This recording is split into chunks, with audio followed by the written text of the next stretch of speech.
to Critical Hit, a Major Spoilers podcast. Thank you so much for downloading and checking us out this week. Oh, man, we are back for some more hot space reality television action. Kevin, we are setting a course for new adventure. What's going to happen this week? I don't know. That's going to be up to you guys, I suppose. But real quick, I want to give a shout out to a couple of the other creators that have given me some inspiration in coming up with this game for you guys. All right.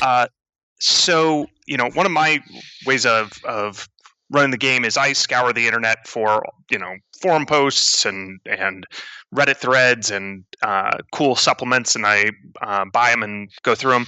So Rogue Genius Games and Everybody Games, particularly the work of Alexander Agunas and George Loki Willems in the Pop Culture Catalog series. Those have been really, really good in Starfinder stuff. You can find it on drivethrurpg.com, and there will be links in the show notes. I think that they're really high-quality resources for any GM, and so I'm happy to use some of them in the game. Specifically, they have like little pop culture things about alcoholic drinks, restaurants, and infosphere shows.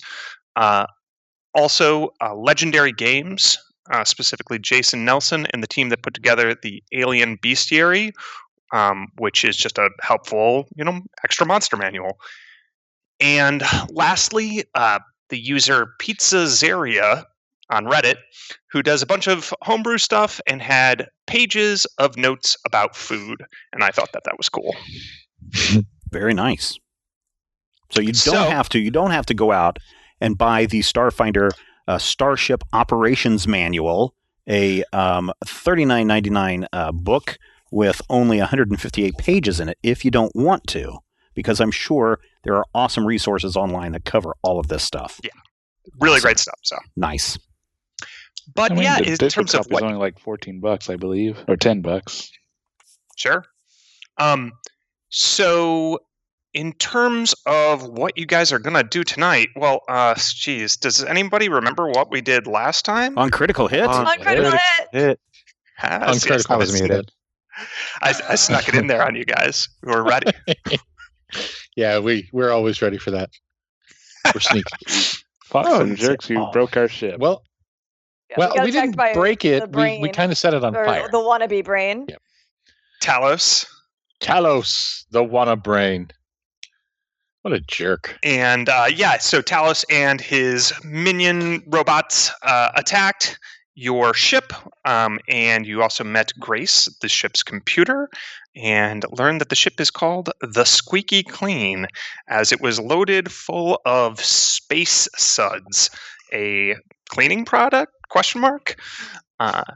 And you had food. Yeah. And you were there cleaning up the mess, so to speak, when we left off. So all six of you are in the hangar bay, the cargo bay of the ship. It's still a total mess after the firefight, sometimes literally, that had just went down. You've got the scattered, broken remnants of the 4 observer class drones that were flying around, and that big patrol robot that Vangie went toe-to-toe with. Talos exclaimed, "Psychic Mist!" and then cast a fog cloud spell and ran away, presumably, into the docks of Absalom Station, as you had defeated him. But the place is still a total mess. There's open panels everywhere. Bob had plugged into one near the central computer node to speak with the computer, while everybody else was tending to themselves, kind of recovering after the battle. And that's where we'll pick up. All right. Grace, what systems need to be repaired currently? Oh, let's see. Navigation, power, weapons, sensors, shields. Well, let's see. Oh, and life support. Yeah, life support. So were all of these things damaged before the brain came in here and started wrecking the place, or was this all of his work? Well, it's been a while since the ship's gotten a good tune-up, so it's a little bit of both. Sorry.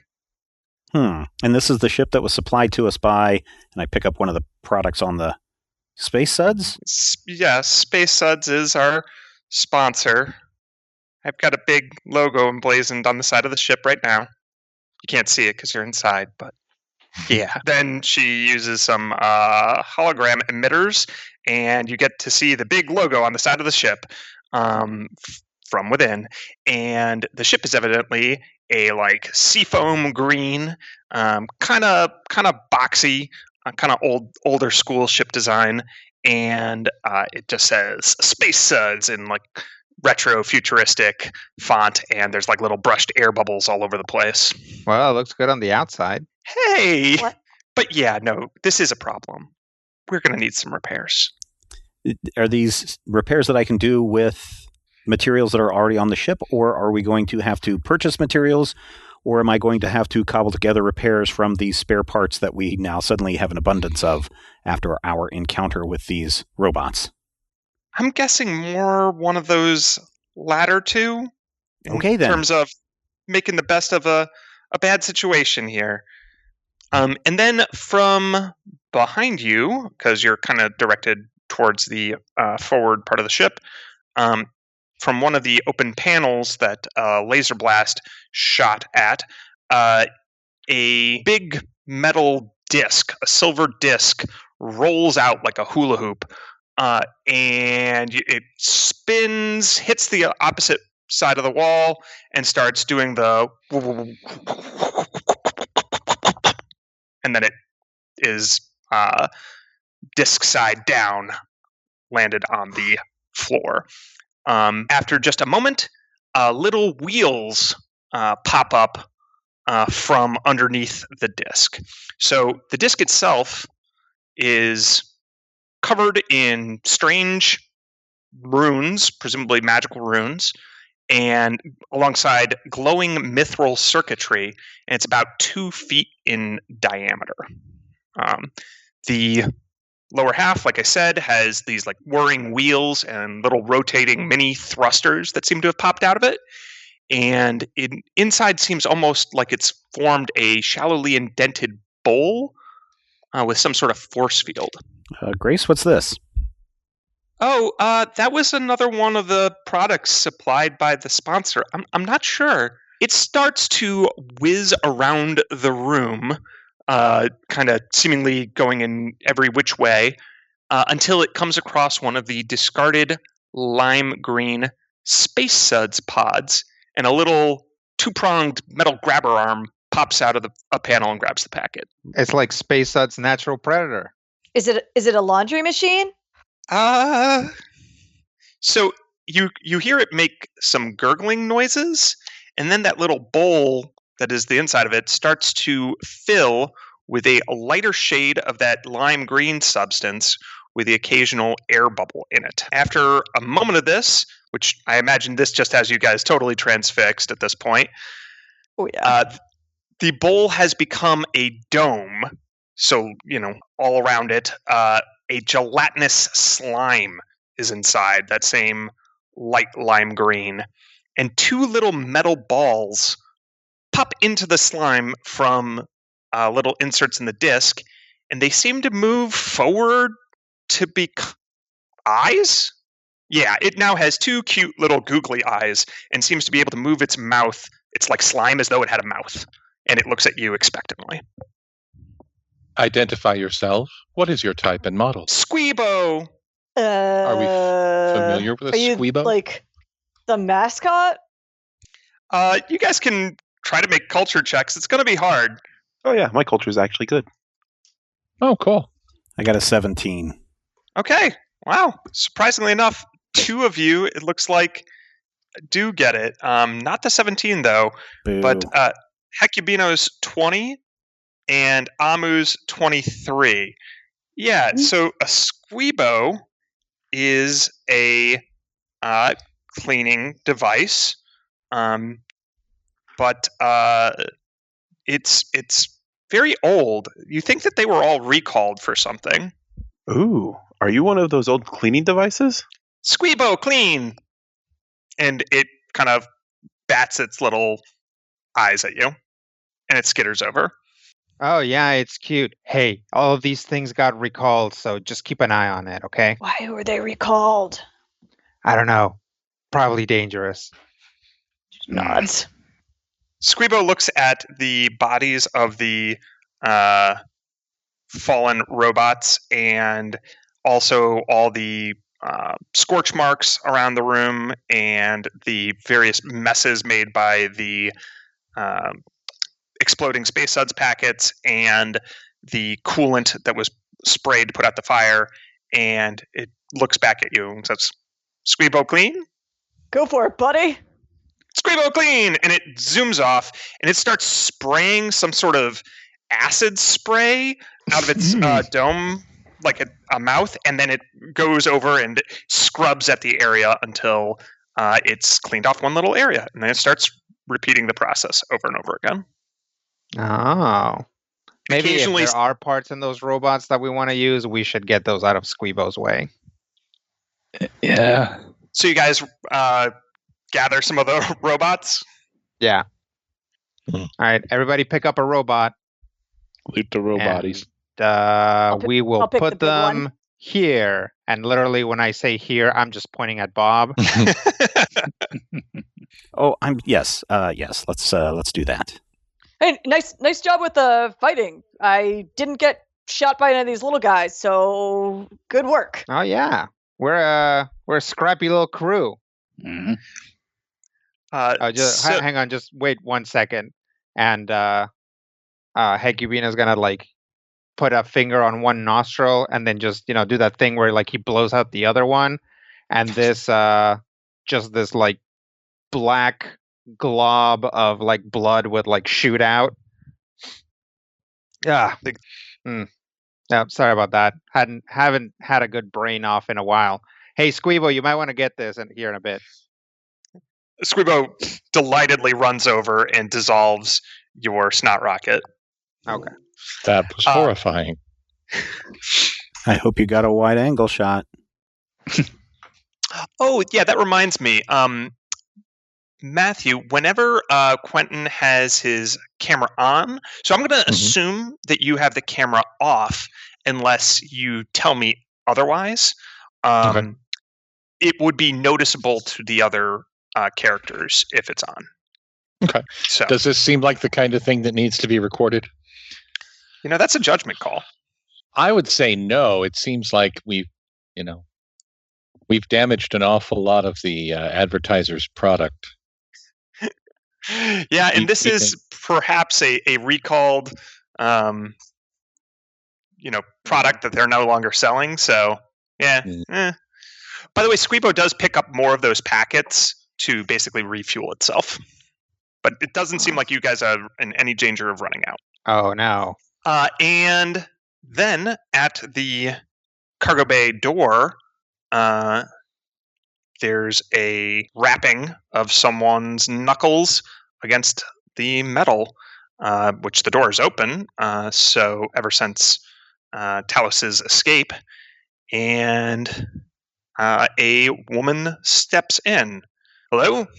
She's a Lashunta woman, about 5'3", which is 160 centimeters, and I'm not going to use metric anymore for height because that's just confusing. She's definitely on the stockier, more muscular side. So she is a Lashunta, which people can give me life science checks. No thanks. My specialty.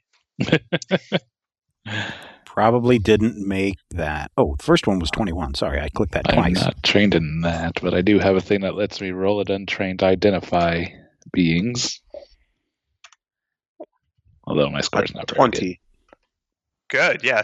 No surprise there. And then I think also as one of your interesting biohacker abilities for Amu means that you're You're really good at identifying creatures. So it's going to be Steven, or Bob that is, and Amu. You guys both succeed with flying colors. So most of you know that this is a Lashunta. Lashuntas are a pretty common species, so you can identify them. You know that they have mind powers sometimes as a species. But Amu and Steven, you're able to identify that this is specifically one of the two subspecies that Lashunta have, Damaya and Karasha, that are chosen by the individual in puberty, and they're somewhat divergent physiologically. So her build indicates that she's likely a Karasha, which tend to be a little stronger, a little more blunt, and brutal. She has light gray skin with symmetrical purple lines and dots forming an upside-down triangular mandala on her forehead, where like the points are going towards her scalp, and then the bottom one is kind of between her eyes on her nose, the bridge of her nose.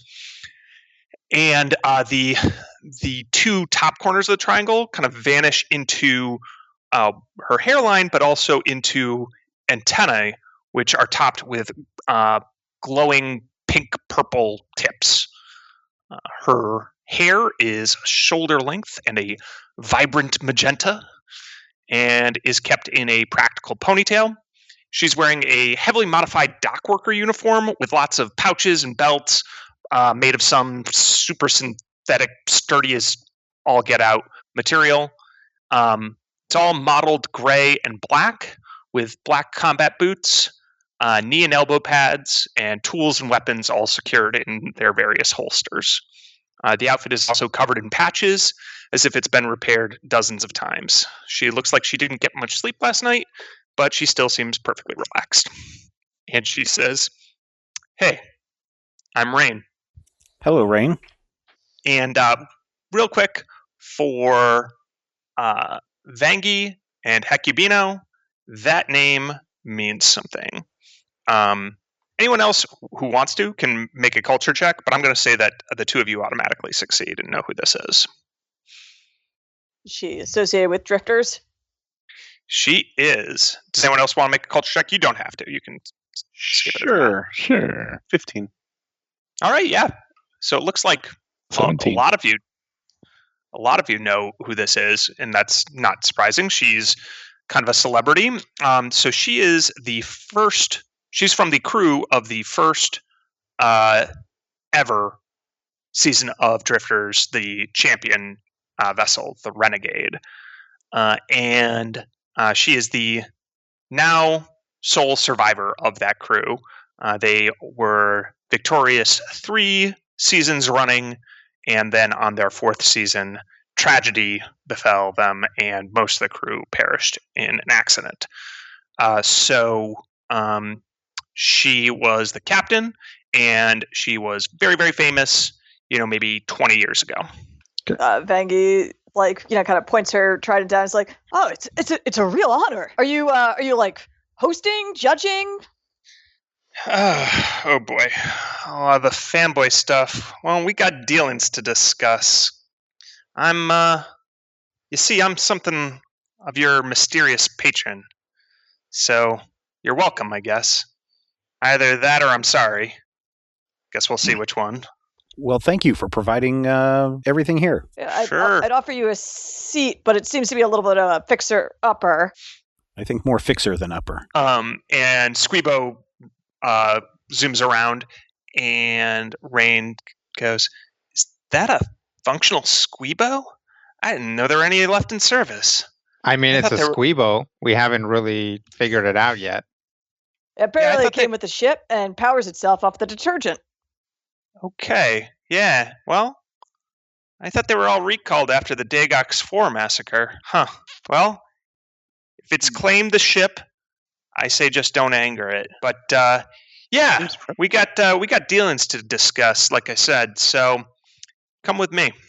We will all follow. Where? I'm going to start recording. And at that, as soon as you flick on the light, she turns and goes, "Oh, got one of you." What are you, the assistant producer's little minion? Yeah, thanks but no thanks. Float away, little camera bot. I don't need a spy in our midst. Go on, off with you. The rest of you can come with me. Maybe you should hang back, Quentin. We need to figure out what this is all about. Can he come if he keeps the camera off? His whole existence is being a camera. How do I know he isn't going to go spill everything we have to talk about to the assistant producer? They say the truth will set you free. Oh, and it's got sayings? Even better. Why should I trust you? I would have to say that my first preference would be that you do not refer to me as it. And secondly, trust is earned. Doubt is the beginning and not the end of wisdom. You work for the company. I got things to say to y'all that have nothing to do with the company. Or rather, I want the company to have nothing to do with them.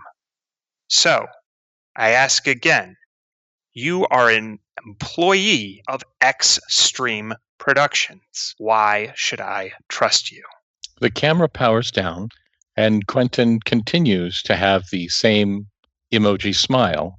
You're not really making much of a case for yourself there, buddy. I don't believe that I need to make a case for myself. So you want to stay behind, then? I do not. I hate to... she's a legend. She's our sponsor. You're the assistant producer. Nah. Assistant to the assistant producer. I was under the impression that I was a member of Team Lizard Brain. I mean, yeah, ours, but it's also kind of being sketchy here, so... I don't believe I'm being sketchy. Well, do you all vouch for him? It's going to be your lives on the line. All right. Okay. How about we do this instead? Is there anybody here who absolutely needs to hear what you have to say? Like, who do you need? I'll ask, Rain. Yeah, her name is spelled Rayne. Anybody you consider crew, I should talk to. Well, we do consider Quentin part of the crew. What if afterwards we let you look at his logs? Well, I suppose if he's going to be joining you guys, he can come for now. I've got my own ways of keeping information private for the time being. It's more a matter of going forward and the like. All right, fine. But keep the camera off. Yeah, totally. Okay. And with that, she heads out of the cargo bay. We will follow. She's not waiting for you guys, so she's just assuming you guys will follow. And the six of you pile off and disembark, and Grace says, okay, well, I'll just start on the repairs myself then. Thanks. Bye. You can keep in contact with me and let me know if there's anything that I need to pass on to our patron and see if she can cover any of the costs for any materials that we may need. I would start with life support systems first. Perhaps it would be prudent to repair the power systems first. Definitely going to need humanoid assistance for that. Okay, bye. Bye. We'll be back. Behave, Screamo. Try not to massacre anything. All right. So it seems to be taking you somewhere in the ring near Drifter's End, which is not far from where you guys were in the first place. And sure enough, you pull up to a bright magenta neon sign that says Renegades. And below that, it says, here, we're all champions. And you are approaching a rundown kind of family diner joint in Drifter's End. Rain and the six of you approach. You can see, now that you step inside, it's got this plastic leather bench seating with these quick clean tabletops. And it looks like how people thought the future would look 20 years ago. The benches are the bold primary colors, red, yellow, blue. And there's pink neon signs that offer intoxicants by the bar. and direct you to the facilities. And out of nowhere appears your host, an outdated simulation hologram AI, appearing as a somewhat transparent human man with a receding hairline and fuzzy mustache, wearing a vest and suspenders, while his lower body isn't sufficiently projected by the holo emitters to really be clear at all. So it kind of looks like you're being greeted by a ghost. Oh, so upset that we can't be filming this. And he says, "Greetings, Nukanik." And then he makes a bunch of weird mouth noises, and one of the holoprojectors makes some coral reef arms for him. To renegades, here we're all champions. Mr. Srain, your usual table is ready. And he points to, there are a lot of empty tables in here. There are some patrons, sure, but there's a large booth in the back. So the like here we're all champions thing and like the general aesthetic, is this like a down on its luck, like kind of basically drifters focused sports bar? Yeah. Mm-hmm. Yep. Sports It's bar Cheers slash and family she's Sam Malone. establishment. Yep. I got like classic American diner vibe. So you all go to the back with Rain, who makes herself comfortable, and little VR menus pop up in front of each of you. There's no actual physical thing. They're just all emitted. And it seems like there are little customized menus for each of you based on your infosphere profiles.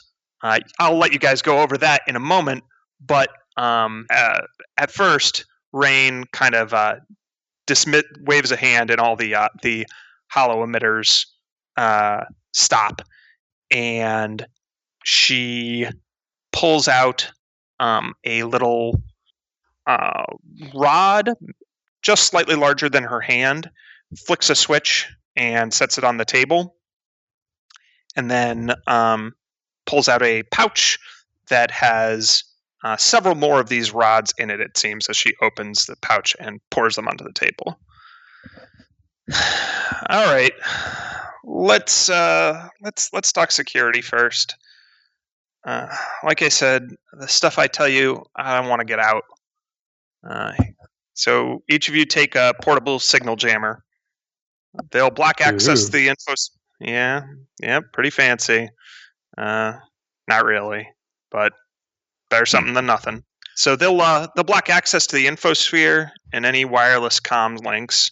Plus, they'll make some fun sounds for whoever might be listening in to enjoy. And as for your friend there, well, for you, I don't know. You might be hardwired. If I had the time, I'd crack you open like an egg to check, but don't think that'll happen today. So, here you go. I wouldn't recommend such a course of action. I'll bet you wouldn't. All right. So, I recognize you two little fan geeks, pointing to Hecubino and Vangie. I smile like that was a compliment. Yeah, same here. Like just a big fangy grin. I couldn't tell if you said Fangy or Vangie, but either way Both. it worked. So you two probably know all the ins and outs and can even name the past 5 Drifter champions, am I right? Probably. Well, what about the rest of the crew? Do you all know exactly what you signed on for? This is my first mission, We signed up to be a medic on the Drifters show. and I get a ship. I have a passing familiarity with the show.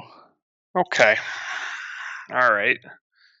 So you need a recap, or you good? Sure. First mission and whatnot. Should probably go over the basics. All right. So Drifters came out of freebooters and smugglers flying crazy missions off of anyone's sensors or schedules.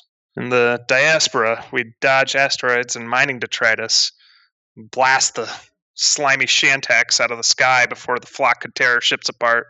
It was, I don't know, a community of sorts, a collection of people who just didn't belong anywhere else in the galaxy. And we'd turn up in all sorts of places, on planets, doing odd jobs, mostly things that ain't quite legal, but that didn't seem to bother us none. So we'd just fly. We'd fly to impress the others, show who was the best pilot, best engineer, best captain of the crew, and we got discovered. And the choice became prison camps or sell holovids of our adventures. So didn't seem like a bad deal at the time. Most of us were dirt poor and could barely keep our ships in repair as it was. So we signed the contracts, took the money, a few producer lackeys aboard, and then season 1 of Drifters. Now it's something else altogether. Have you seen episodes of the show? Well, So if I've got a collection of favorites, I can cue some up if you want afterwards. I have a complete library. Yeah, they always seem to find room for the Infosphere uploads. They say they got limited interplanetary bandwidth, but I know for a fact they kicked a few technical and medical journals out and managed to always get the latest episode in the uploads. Anyway, how about you? And she nods at Bob. I get to fly a ship. Well, all right, that you do. Okay, so let me explain how this is going to work. Each race is separated into 2 segments for the show. The first is planet-bound. The second is in space.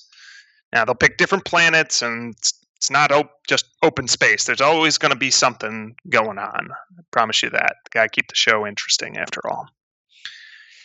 Last place in each segment is eliminated from competition. But the order you come in matters, too. You place well enough, you get some extra supplies or some advantage in the next segment or race. They keep those pretty locked down until the race actually begins, so you won't know in advance what you're racing for. But you can also get help from your fans. If they back your sponsors enough via the InfoStream live feeds, you guys pick up a following, you might be able to secure more or better sponsors. Better sponsorships means better quality gear, ship upgrades, credits, all that good stuff. Speaking of sponsors, I secured you one, Space Suds. Yeah, it's technically a cleaning product, but I hear it has all kinds of other uses, like industrial lubrication and disintegrator weapons components, you name it. And so, technically, it's a food. Oh, you didn't eat it, did you? I don't eat anything. Why? Why would that be a problem? Oh, you didn't go on the Infosphere and check the warnings about that, right? You know what? I'll just leave that for later. But yes, technically it is a food, I guess. But the reason that they decided to get into the drifters market is there's a scandal that says they're responsible for an outbreak of scavenger slime oozes across the system. So they're pushing out a new image, and for now, don't worry about them. Let me handle them. But once you start getting some good notices, I'll put you in touch. Okay? Okay. And yeah, as for me, I'll be a coach for y'all. Kinda. Can't help you during the races. No outside assistance officially. Plus, I'm sure they'll be monitoring for anything back-channeled. Again, every time she says they or they'll be monitoring or something like that, she seems to dart a look at Quentin. But I can see what I can find out before the races to get you guys as prepared as possible. As you've probably noticed, they're not much for advance warning. So we're going to have to wing it most of the time. Improvisation, if you want the technical term. That sound good to you? I have a question. Yeah, shoot. I believe the colloquialism would be, what's in it for you? Yeah, so you're going to be doing some stuff that isn't strictly on the books either. You guys have, well, I know you two have, heard of Team Electrum? Yeah, they're the best. Yeah. Yeah, Top of the heap.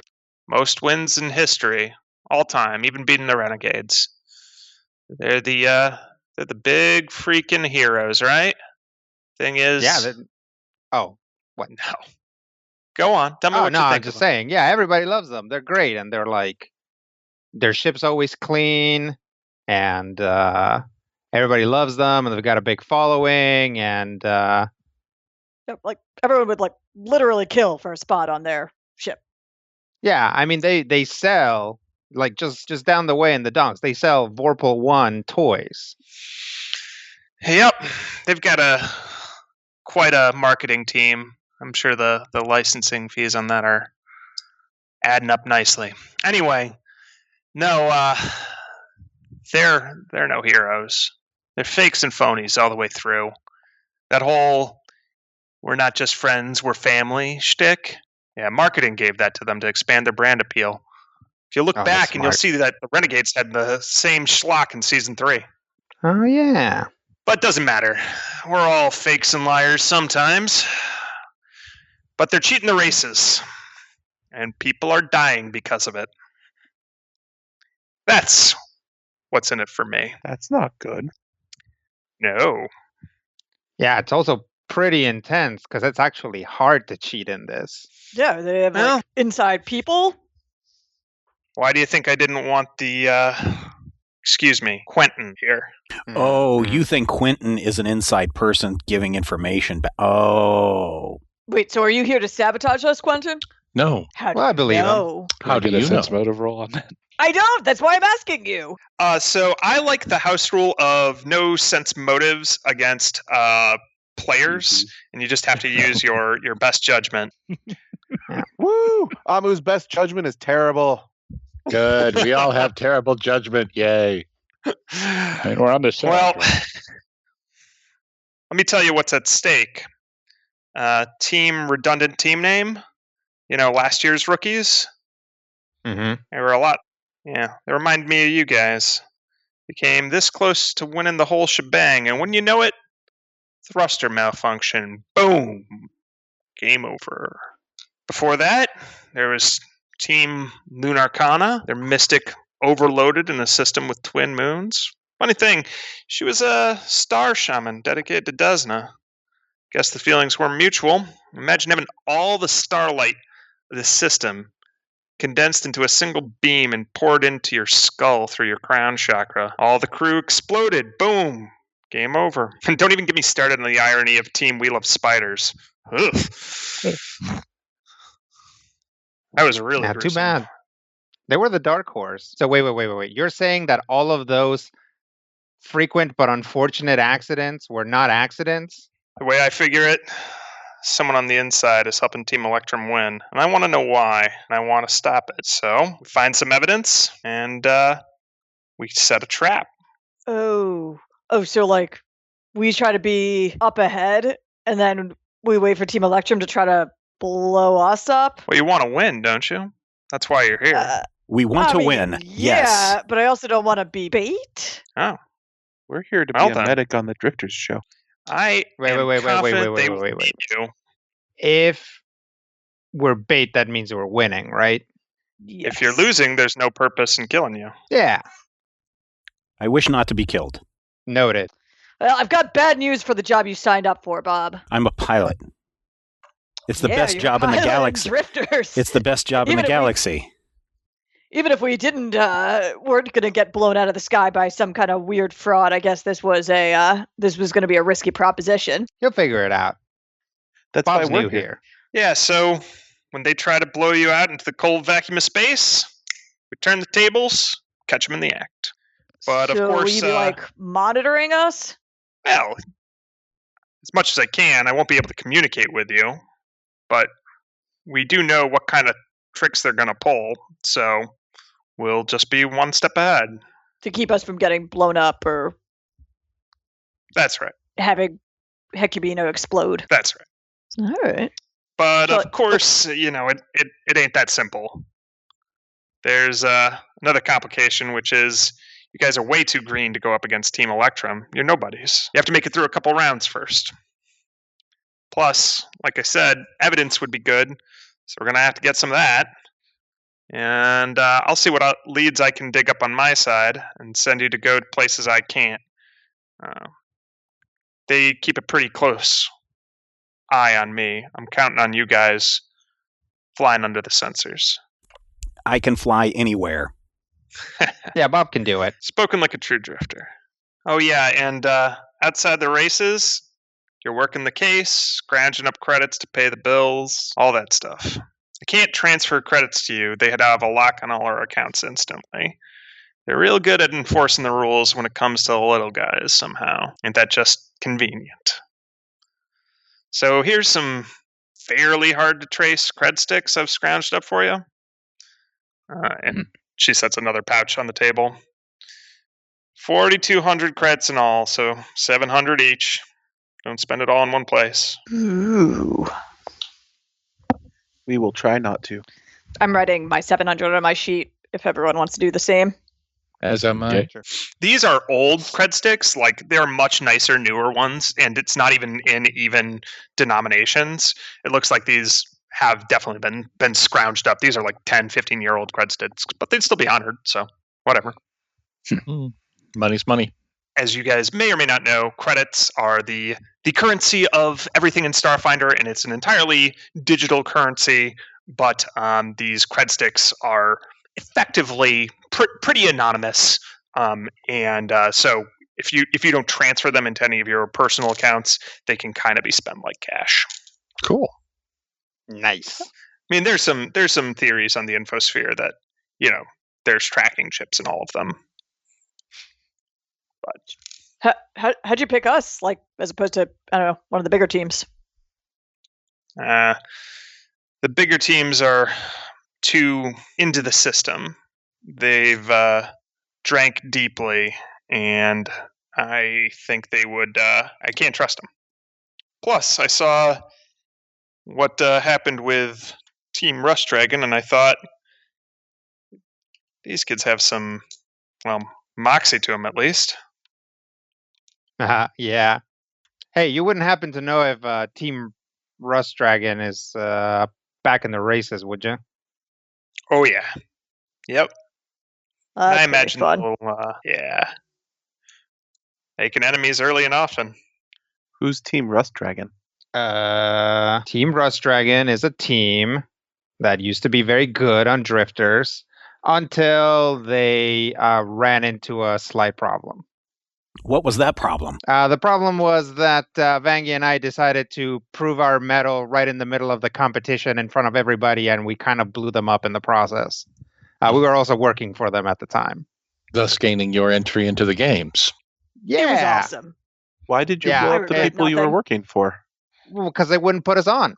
Look at this. Look at this. Look at this talent.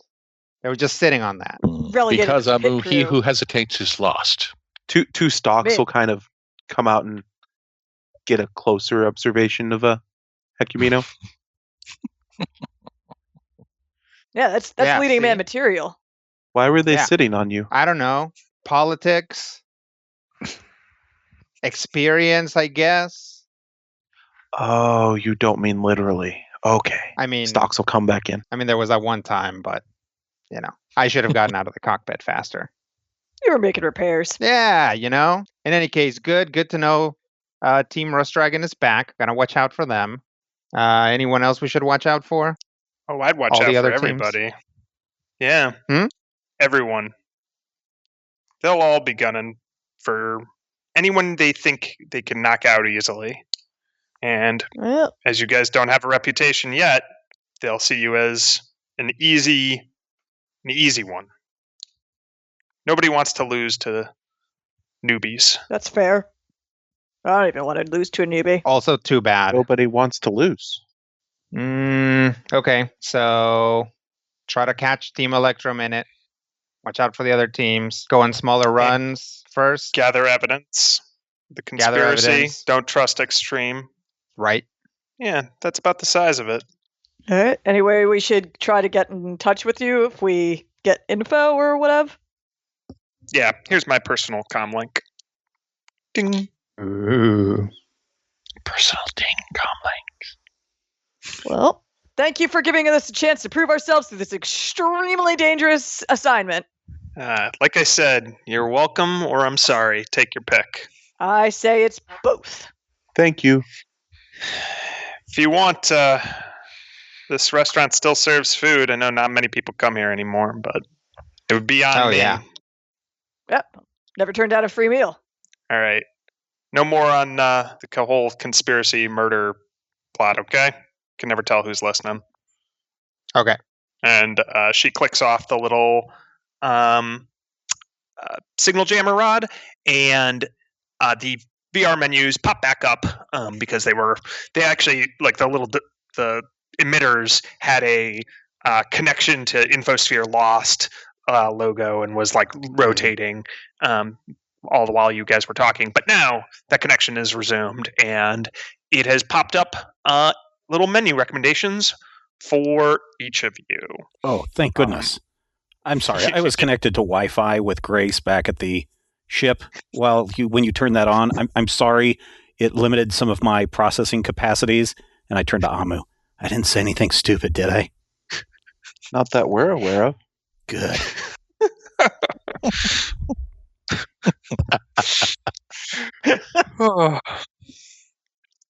So, Stephen, you get a recommendation for oily void pearls, which are large gelatinous eggs from the skyfish of Kassoth, which are considered to be slick on the tongue and a delicacy among many androids.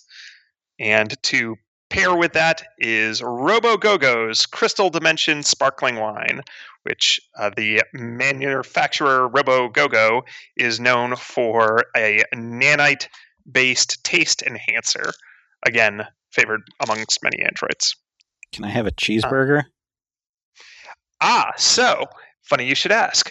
I will say that for everyone, there is another option, which is on every single one of your menus, there's the Absalom generic burger of unknown provenance. And on italics underneath it says, you don't have to eat something you haven't before. And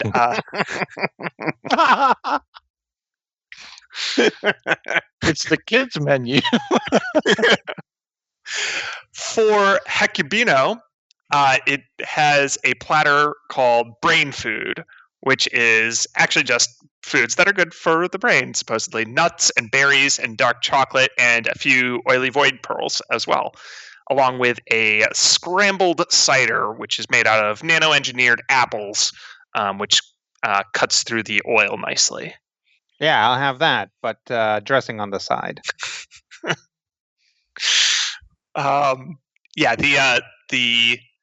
Your waiter, he's actually now he's the same projection, but he's not a host. Now he's your waiter, and he's got a name tag and it says Connor. Says yes, of course. Let me take your orders, and scrambles that down on a holographic pad that he doesn't need. Vangie, yours is Rage Pepper Meat Stick with a Desert Snake dessert. The meat stick is a little tough and peppery. It's extremely spicy, but the Desert Snake is that sweet and spicy mix. I love everything about this. And paired with that is Skittersec, which is a type of it's Skittermander mezcal. Now, and a bunch of weird juices and all sorts of stuff like that mixed in there. So Skittermanders, if people aren't familiar with them, they're an alien species that live on Vesk 3 primarily, but they're now all over the galaxy. And when the Veskarium conquered them, they really didn't know what to make out of them because they're just super helpful and friendly, but they also don't obey orders if you're not like right there. They don't really seem to have any, like the Vesk basically said, "We've conquered you," and they're like, "Okay, we don't know what that means," and that's irrelevant. So they are kind of the Vesk's comic bane, but this is a known alcohol. Oh, are they the drink. ones that look like tribbles? Like kind of like with like 6 arms? They're like cute and fuzzy. Yeah. They're bloody. Yes, I wasn't going to call them adorable. tribbles, but yes, that's what they are. They're Yeah, they fuzzy and look more. six-armed. They're like space teddy bears. Yes, but they're like the tribbles to like the Vesk's Klingon. Yes. A plus. For Quentin, She'll just say Sorry, like, go I ahead. don't understand why people don't come to this restaurant all the time. These recommendations are spot on. yeah, it has to do with intergalactic shipping and everything being custom, and it wasn't really extensible as far as that. You know what? Just enjoy. Quentin, you get recommended a nutrient nanite slurry with strawberry flavoring, alongside a Robogogo strawberry rosé. That sounds fine. I'll have what he's having. All right, sure. 2 years ago, when I was 1, I had a bad reaction to these, so I've kind of avoided them since. You say to the giant, oily Yes. eggs. Yes. Cool. Hecubino has a couple with his. He's fine to brain eat them, food. but I've just lost all my appetite to those things. Amu, you get offered a spirulina shake, which is a green algae-based smoothie. And sadly, it's really the only vegan thing on the menu that you think you could digest. So, why do pieces still think it's okay to only have one algae-based food? Honestly. What year is it? It's not 2777253 anymore. Yeah, I bet they don't even have like a heat lamp for photosynthesis. In response to Vengi talking about the heat lamp, it's like, we have our own, and a heat lamp will come out of the shell. Ooh. She like Oh, kind you of can positions grow your own herself to get smoothies. under it. Oh, are you like a lizard curling up under a heat lamp? Yes, exactly. She like her like the little like spikes on the back of her neck kind of like spike up a little bit, like arcing towards it. Nice. Amu will actually turn it towards her. She like opens her mouth and kind of like her tongue like slightly sticks out. And then Skritic, you get recommended a traditional Yosoki cheese plate, which turns out it's not actually traditional at all, but there is a nice rich and creamy cheese, and another is deep fried. So, that's not bad. And it, along with Besmarin Free Captain's Rum Mai Tai. Okay. I'll take that and a burger. And a burger. Yeah, you're like, this is, a survivor at work there. You know that this free food is not offered frequently. Knows when the next time we're going to have a meal like this. Gotta stash it in the cheek pouches. Mm-hmm. And then Rain herself has a mountain eel pie and a dwarven stout. The pie is like 18 inches in diameter, and it's filled with like a lamprey type thing. All right. So you settle in for a good meal, and you can ask Rain any questions you think of that are race related, basically anything that you would ask like your coach, and she's happy to answer. Well, she's actually kind of gruff, but she answers. And towards the end of the meal, if you guys have anything in particular you want to go over, we can do that, or we can skip it. I will say that as soon as Hecubino's food comes in, he gets an additional plate, and without like saying anything or doing any like sort of deal about it, just like cuts up or gets a whole bunch of his food, puts it on that plate, and passes it to Vangi. Yeah, Vangi picks up some of her food and passes it to Hecubino. It's like again, just like silently, nothing exchanged there. We just do that. Mm-hmm. Nice. Okay. So also for the androids, yeah, that manufacturer's alcoholic drinks do actually cause little glitches in the nanites inject little decomposing software code snippets that break your concentration and cause little verbal tics and time not elapsing along your perfect internal chronometers quite right, as though you were inebriated. Slightly. Bob is slightly panicked over this. This may be the first time that he's ever been inebriated.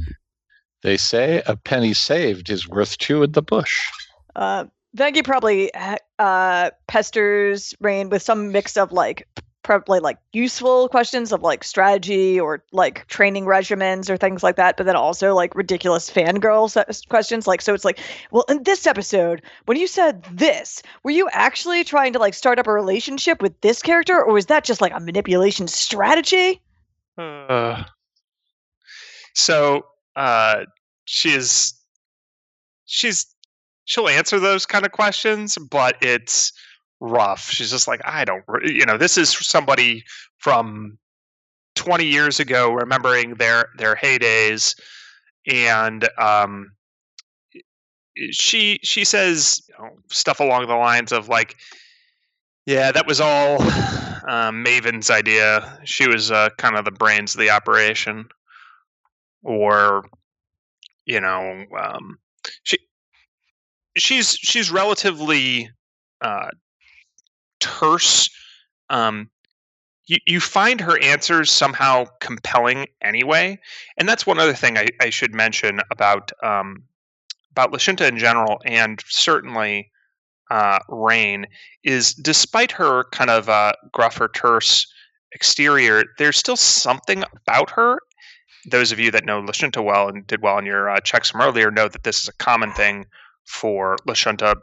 Whether it's just the fact that they're very, very symmetrical, or that they have some sort of special pheromone or something like that, but they seem to radiate they seem to either put people at ease or make people kind of entranced by them, or willing to do what they say a little bit more so than most other species.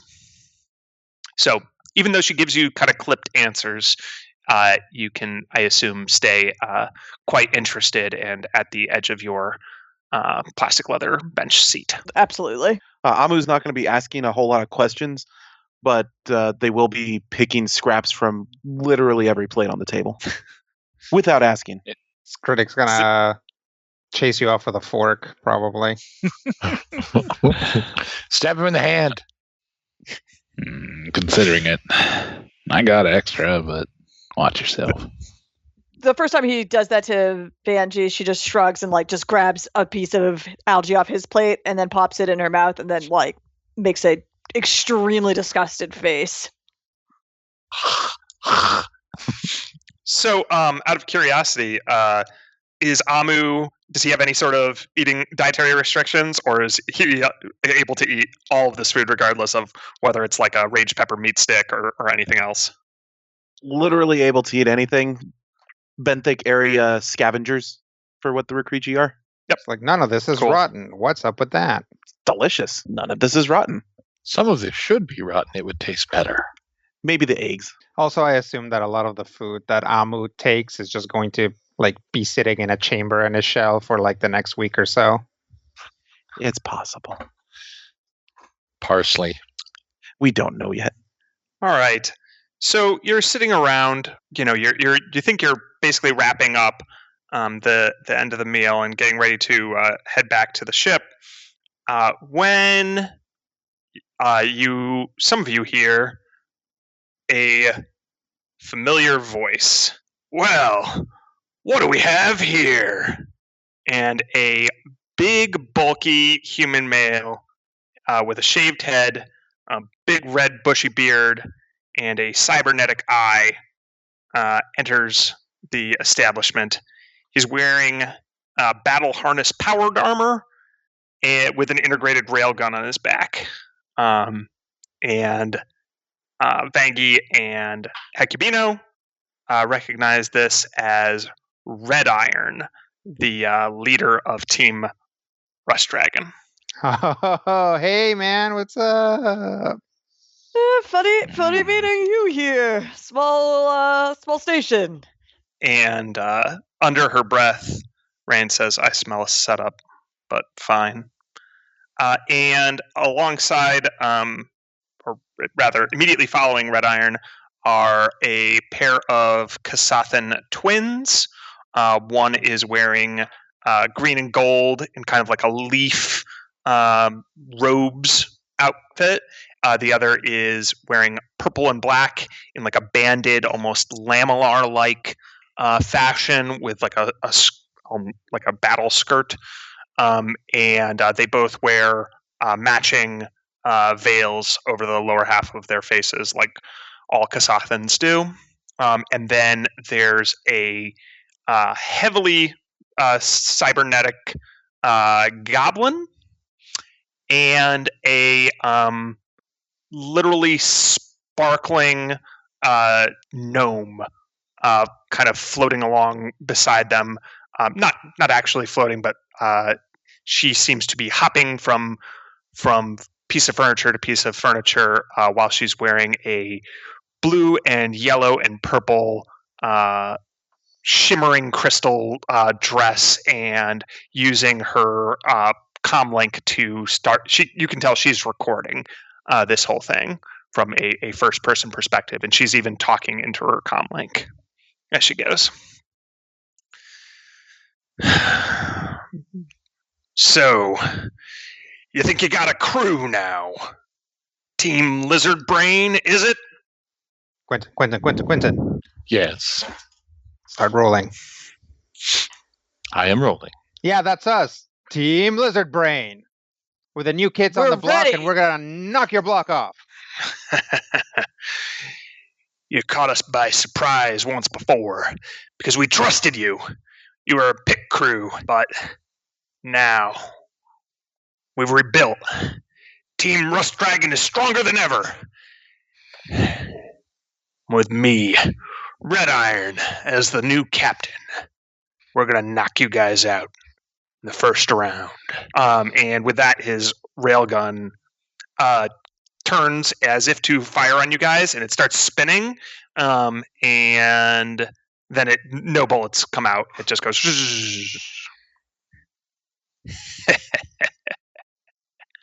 Yeah, we'll see about that.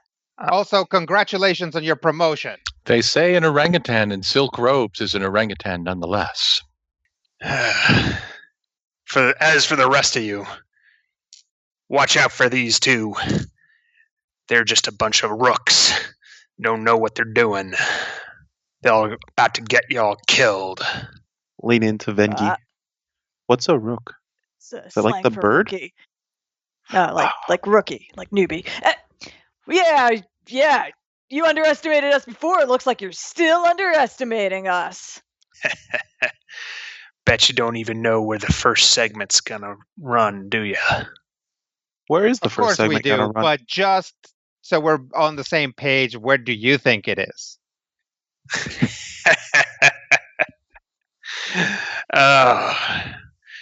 Rooks. You think the race is just on the planet or in the stars? We're always competing! And he slams his gauntleted hand on the table. And at that, Connor, your waiter, appears. But now, in addition to the vest and the suspenders and the mustache, he's got a little visor on that is one of those tracking visor things, like a heads-up display thing, and some of the hollow emitters from around the restaurant have switched, and they've turned into kill mode, so they're lasers, and the whole room again turns red because it needs the other spectrums of light for the laser arrays. It's like, now, mayn't I suggest temperance here, everyone? We can't have the authorities being called. Yeah, and you spilled my mezcal. Rain will just say, yeah, why don't you save it for the race, big guy? And Red Iron turns to the gnome who's doing the recording and goes in for his close-up and says, "The new Team Rush Dragon will have revenge and justice and vengeance." Okay, we're good? We're good? Yeah. But I meant every word I said, too. Rooks. Just starting to like you guys. And then they leave. Good luck with the race. See you soon. He's a Nice very to see you again. He's a very jovial person. No, he's not. You misread that. He's very, very angry at us. But laughter means Yeah, he is. And actually, he's really tough and dangerous, so he might kill you.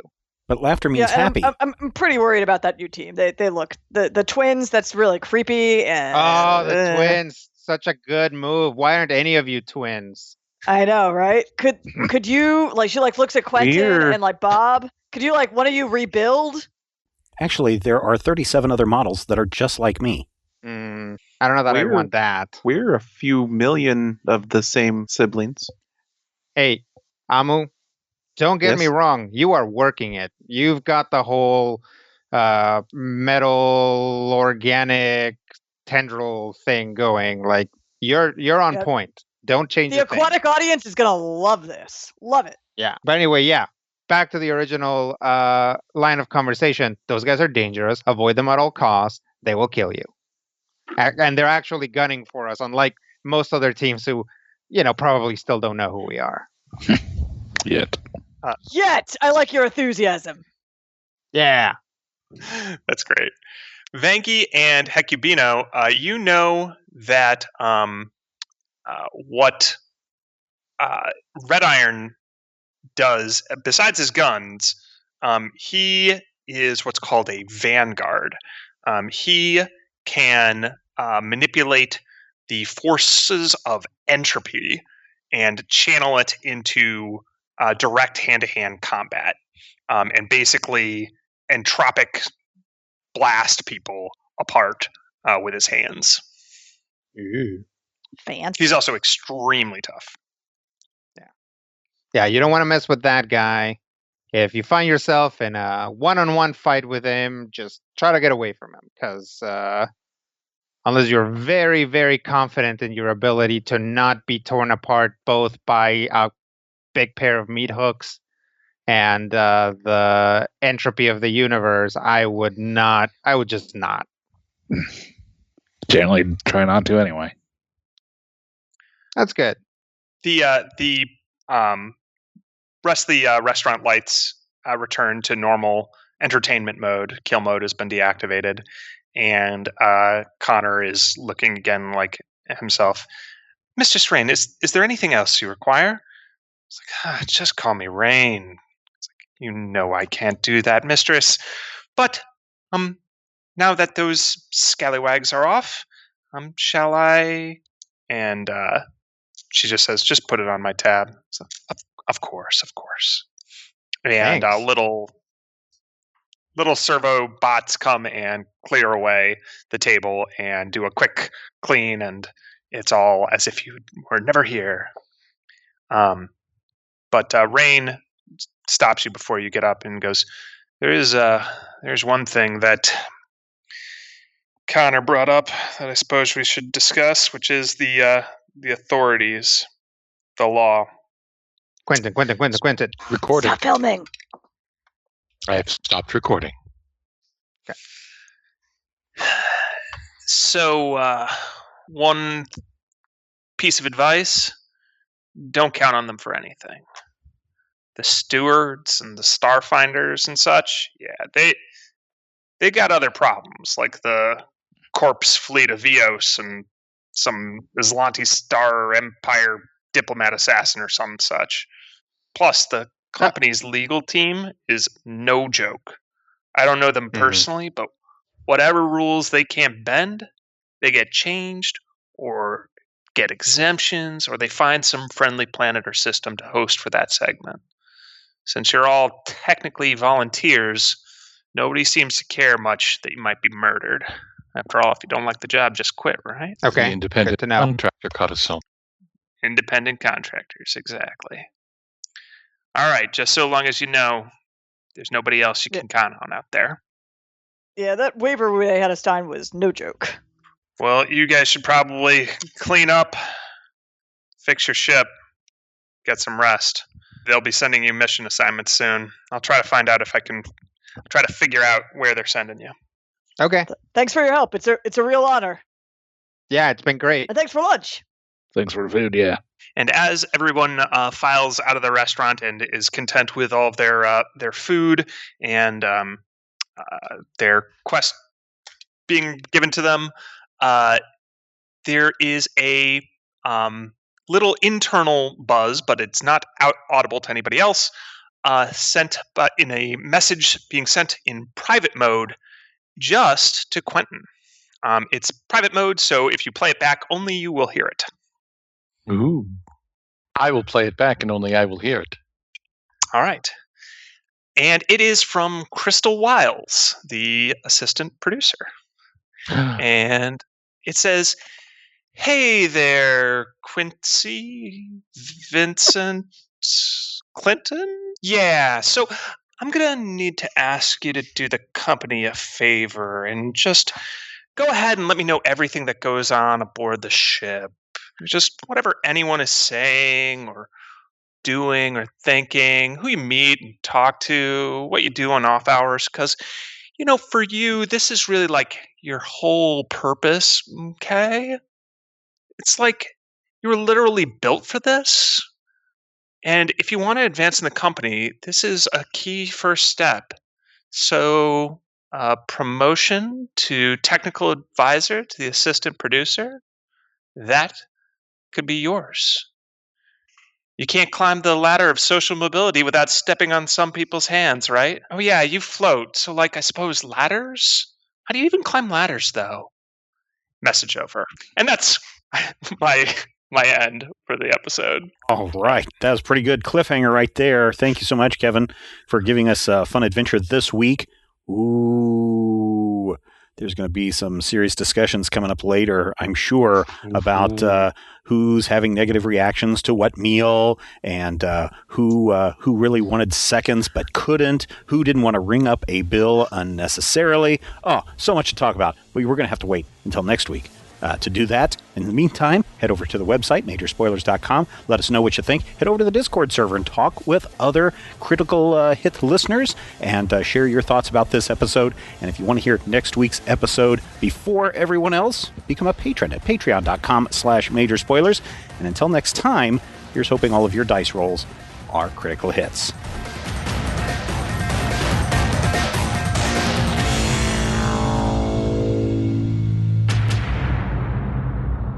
This podcast is copyright 2020 by Major Spoilers Entertainment, LLC.